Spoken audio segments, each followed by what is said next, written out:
ఎక్కడా లేని విధంగా తెలంగాణ రాష్ట్రంలో మహిళలకు సముచిత స్థానం కల్పించి గత ఎన్నికల్లో 33% రిజర్వేషన్లు ఇచ్చిన నాయకుడు తెలంగాణ తొలి సీఎం కేసీఆర్ అని ఎమ్మెల్యే మాధవరం కృష్ణారావు అన్నారు. కుకట్పల్లి నియోజకవర్గంలో ఎమ్మెల్యే మాధవరం కృష్ణారావు క్యాంపు కార్యాలయంలో మహిళా దినోత్సవం వేడుకలు ఘనంగా నిర్వహించారు. నియోజకవర్గంలోని మహిళా కార్పొరేటర్లతో కలిసి కేక్ కట్ చేసి శాలువాతో సన్మానం చేశారు. తెలంగాణ రాష్ట్రంలో మహిళలకు ప్రభుత్వం సముచిత స్థానం కల్పించిందని, ఇక రేవంత్ రెడ్డి సర్కార్ మహిళలకు ఇచ్చిన హామీలను నెరవేర్చాలని, వారి హక్కులను కాపాడాలని ఎమ్మెల్యే మాధవరం కృష్ణారావు కోరారు.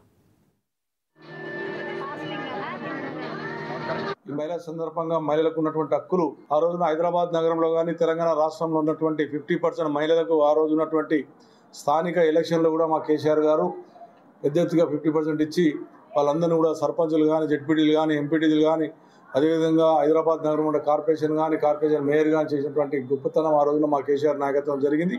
దాన్ని కొనసాగించాలని, ఫ్యూచర్లో మహిళలకు ఉన్న హక్కులను కాపాడాలని చెప్పి నేను ప్రభుత్వాన్ని, కేంద్ర ప్రభుత్వాన్ని డిమాండ్ చేస్తా ఉన్నా.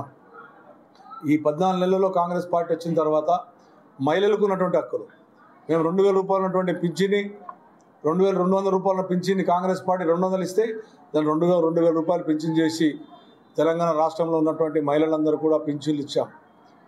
ఈ రోజున కాంగ్రెస్ పార్టీ 2000 నుంచి 4000 చేస్తామని చెప్పి హామీ ఇచ్చి సుమారుగా 16 నెలలు అయినప్పటికీ కూడా వాళ్ళకి ఇలా పింఛన్ లేకుండా మహిళలు మోసం చేస్తుంది అనేటువంటిది కూడా మీ ద్వారా తెలియజేస్తా ఉన్నాను. 2500 రూపాయలు మహిళలకు ఇస్తామని చెప్పి మోసం చేశారు. ఆఖరికి తెలంగాణ రాష్ట్రంలో ఒక గొప్ప పండుగ బతుకమ్మ పండుగ.